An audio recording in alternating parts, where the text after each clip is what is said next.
Welcome back. He broke into our consciousness in 2013 and before long was being credited as one of the forerunners in the Renaissance, sweeping roots reggae right now.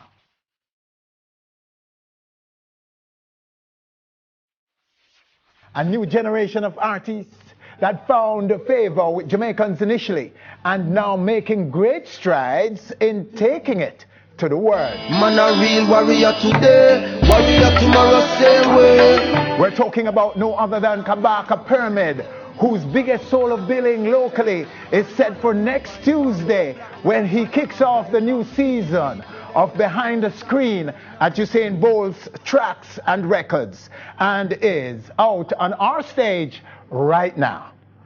Kabaka, blessed love, sir. Welcome. Blessed. Good to have you. Well, you're coming fresh from Rotterdam Sunsplash. Talk about that for us, that experience. Well, I love that festival there. You know, it's the second so it's not time. Your first. No, Okay. it's the second time in Rotterdam. You know, I was on tour in Europe for close to 2 months. Yes. So that was a final show. You know what I mean? First time in Europe with my band, the Baby Rockers. So we got to set the thing. Last year when I did it was with a backing band. Oh. You know what I mean? So this time we get to really set the thing. Last year I was on a smaller stage. This year they're on the main stage. Okay, so where did you go in that 2 months? Well, we did Portugal. Where we went now? We went, you know, we did a festival in Italy. We went to Sundance, Yes. you know, in France. Summer Jam as well, Reggae Jam in Germany. So you used the backing band last year, but such was your impact? They allowed you, they paid for your band to come back this year? Yeah, we're working. Yes. You know what I mean? So the So team there's have to growth, step up. Yeah, there's a they move have to up be going growing. on. True. And there's this name now that I've been banded about. In fact, I'm reading something that's calling your music and that of the others who are part of this Renaissance, Yeah. Neo Roots Reggae. Do you accept that name? Neo Roots, well, put it this way. The naming is not really... Yes. It's not really our responsibility to deal with the naming or address the naming. Our responsibility is to put out good music. Yes. You know what I mean? So whether people call it Neo Roots or Reggae Renaissance, Reggae Revival, that's the people. Okay. It's the people seeing something happening. You know what I mean? And choose to label it a certain way. You know what I mean? So we just there try set the thing, you know, and keep the thing on the path where it was set from our forefathers in the music. Okay. How deliberate was this, Kabaka, this Renaissance? Is it that you guys decided that, well, I'm going to change this. I'm going to bring Jamaicans, young people in Jamaica, to once again embrace the roots, one drop reggae? I think collectively it has not been deliberate, but individually. Yes. How we all, as individuals, listen music as well as do music. So I personally experienced a point where I never dare find the music where I didn't want to listen. Okay. You know what I mean? Because I grew up a listen, you know, Sizzler, Caperton, Norrisman, Anthony B. Them music that me grew up a listen. So me now as an artist, me say me I gotta try emulate what me like for listen. Yes. You know what I mean? And I feel it's the same for Chronics, the same for Proto, Jesse, everybody. You know what I mean? We just try bring forward what we love in our music. Some say Chronics is the leader of this Renaissance. Do you support that view? Look here, as we say, yes. It's the responsibility of the people to talk. Yes. You know what I mean? People will always talk.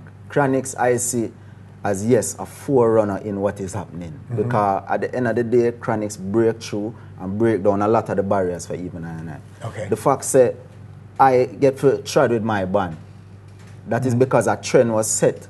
You know what I mean? Not only from way back in the day when it used to happen, you know, but when Proto tried with him band, when Chronics tried with him band, it set a precedent. Yes. You know what I mean? Okay. And even though my music is not necessarily mainstream, because we're dealing with, me as a man, my music different, you know. Yes. You know what I mean? So I have extra appreciation when I'm able to try with my band.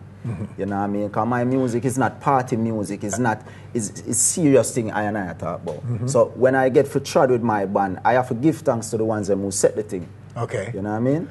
All right. So, talk a little bit about now. Let's talk a little bit about your own background now, your community, where you were born and raised. Yeah, we're raised in Amona. Mona, Kingston 6. Okay. You know what I mean? And a little bit about the family structure growing up. You know, mother and father, loving parents.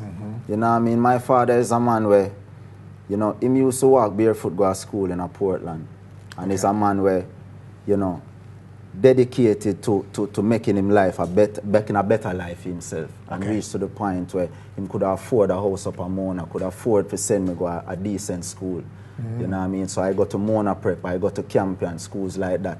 You know what I mean? And I don't take them things there for granted. Okay. So now, because of that now, I represent a kind of new evolution of even Rastafari and even this music where, yeah, we have that Babylon education and we can apply it to what we want to do and apply it to the changes we want to see in the music, in the world.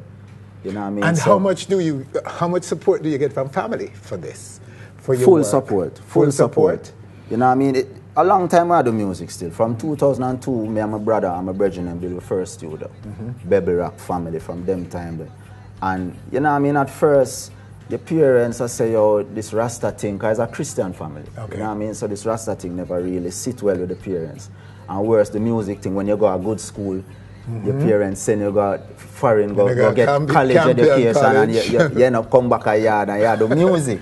Yes. You know what I mean? And you know, in Jamaica, the stigma attached to music, which is something we have to talk about as well. Okay. Music is not dealt with at the level it should be. Because music is the main export from Jamaica. Okay. You know what I mean? But the government and the systematic structure of education don't treat it like that. And they don't develop the youths them for really take advantage of that from an economic perspective. Absolutely. So the society is way behind. Of course. Where we are in terms of music. Look here, when we go and perform in front of 30, 40, 50, 60,000 people, matter of fact, Proto go a show where there are 500,000 people in perform in front of. Same. I can't even imagine that. So we just there for fight the good fight and know say even though we are get this fight, we still, the only thing we can control is the quality of our music. You know what I mean? Which you're doing real well in achieving. Give thanks. The control, because for you to get your band in Europe, what's behind that? How did you achieve this? Because a lot of complaints going around right now from artists about the promoters wanting to book them but not with their bands. That is the thing. It's a tricky business. It's a tricky business because we're independent. So my manager them now have to sit down with these booking agents. When them link we and say, we want Kabaka in Europe, there's a lot of demand for Kabaka, but we want to make it work so you can make money. We have 2 dates, we have 3 dates, 4 dates. They say they want you to work with a backing band though, you know, so that it's easier. Tickets cost less and rare. But we say, no, we want to work with the band, make it work. Yes. You know what I mean? Even if we don't come back Jamaica with a cent, but we want to know, say, we set the music how we want to set it. And the people, them appreciate of it. Right, because it is being reported that you guys have the neo or roots rockers, yourself and Chronix and the rest of you and Proto, you have been able to bring out new consumers, new fans that is it, to these shows like the Ratatum show. I mean, people, it's refreshing. It's refreshing to see them young youth here. And my band average age is 22. You know what I mean? So you were talking about fresh. Some young youths. Very young, yes. You know what I mean? And it's refreshing. People love to see that. Them love to see different characters on stage. You know what I mean? Them, because at the end of the day, if you work with backing bands, people are going to see the same people them on the stage. Okay. Them just said so. Them say, and we love, I have good relationships with certain bands. Big up House of Rhythm, big up Double Conquerors, big up Dub Acon, the whole of them, Next Generation. They're good people. You know what I mean? And they're serious about their music. So you have even backing bands where you go there and them know everything, them cut up the sample, them for the music, everything. But at the same time, we still can't shortchange what we are trying to do. Okay. Because when you have your band, you can work out your set, you can do different things. It's not just you do this song front to start to finish and it's it that you're going on the next song. You can change up arrangements, you can do things, you can bring in your gitsy, bring in your backup vocalist and thing. And you know what I mean, work on a special package and that's what people want to see. Of course. So that's why more and more people are coming out. Where would you say you are now, Kabaka, in terms of your career objectives? Right now, the main objective for me is the people to wake up. Okay.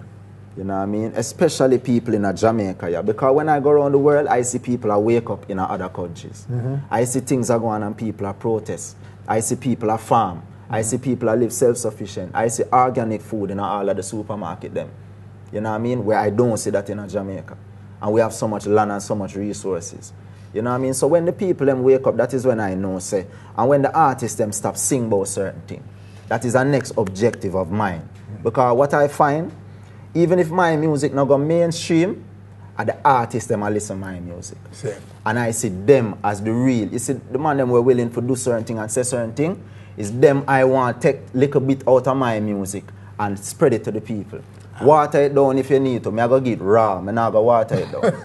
You know what I mean? Well, then we should expect all of them next week. Yeah. At the Usain Bones Tracks and Records behind the screen Well, let's see what I kick go off when you're headlining You this. know, so we never stand alone, you know. Yes. You know what I mean? We never stand alone. And we big up all our artists them we support you through the years and do the collaboration them and you know what I mean, give us strength. Big up Singy is artist where give me a whole heap of strength. Every time him see me, the first time him see me, him recite one of my songs them start to finish. I'ma just meet him. Okay. You And know we're what I talking mean? about Taurus Riley here. Yeah, Sing, what you yes. mean, man? Yeah, so man. a whole heap of artists, I have enough love for them. So I'm not going to call no name, but you might see one and two step Passing through. Yeah. Okay, well, I'm sure your fans and others who want to know what is being called Neo Roots should come to Usain Bones Tracks and Records next Tuesday. But like that for new the term fullness of Kabaka Pyramid, the fullness. And those of you who can't make it, like those of you who are off the island, who live overseas around the world, watch the show next week on stage and you will know what happened. And I have to big up the behind the screen team because it's a platform for live music. Yes. It's a place where just like when we're there Europe and places like West Coast US, we can perform for an hour, we can perform for an hour and a half. It's not just we are run off for a quick 10 minutes and try look a quick forward and get off of the stage. So we big up the whole team, Tracks and Records, you know what I mean, even on stage, all the promotion, the sponsors, everything will make the thing happen because we need more platforms for live music. Absolutely, sir. I agree with that, and that's why it has our full support. True. The stage supports it 100%. All right, there you have him right there on stage. Kabaka Pyramid, our very special guest, closing out this edition of On Stage. Winford Williams, on behalf of all of us, inviting you to join us again next week for more On Stage.